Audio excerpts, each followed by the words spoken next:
Okay, so now we're looking at applications to real-life situations of linear systems. Let's say you have a situation, maybe it's a gym membership or a cell phone plan, something like that, and you've got the formula for the cost of those plans would be 10, would be the initial value. That would be the flat fee, no matter what you pay. No matter what you use, you pay $10, right, for plan B. And then 2/3 T, there's some formula, some variable formula based on per minute you use or per visit, whatever. Whatever the sort of per is, that goes with the variable T.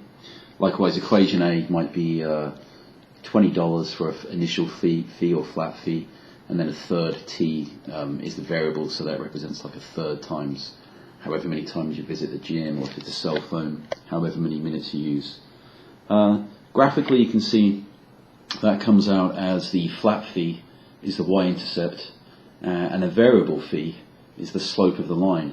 So you can see here, equation A has a higher flat fee, starts with $20, and the slope progresses like this, fairly shallow slope because it's only 1/3 T. But if you look at equation B, you've got a lower starting point, $10 or lower flat fee, but you pay more per minute or per visit, whatever it is. So it's got a steeper slope, and you can see at this point here, they're of equal cost. So usually what you're doing is trying to find out when are they of equal cost. So in this case you can see it's 30. And what is that equal cost? In this case 30 again.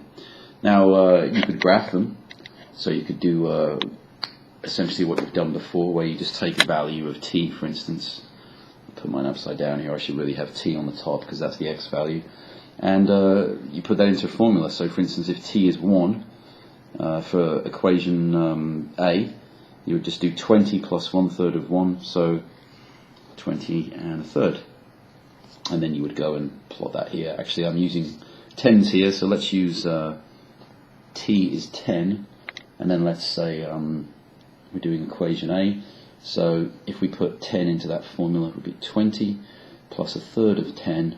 So you're looking at about 3 1/3. So the formula would be like 23 1/3, and you could then plot that here, and you see there it is.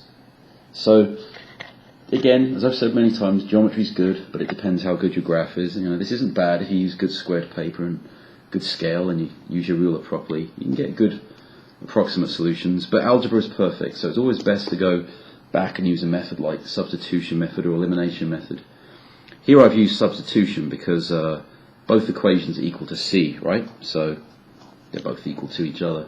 So what I've done here is just said one equation equals the other equation, and I collected like terms. So I put my T's, this has travelled over here where it became a negative. T's on the left side, this 10 travelled over here where it became a negative. Simplify like terms on both sides, you get to this stage.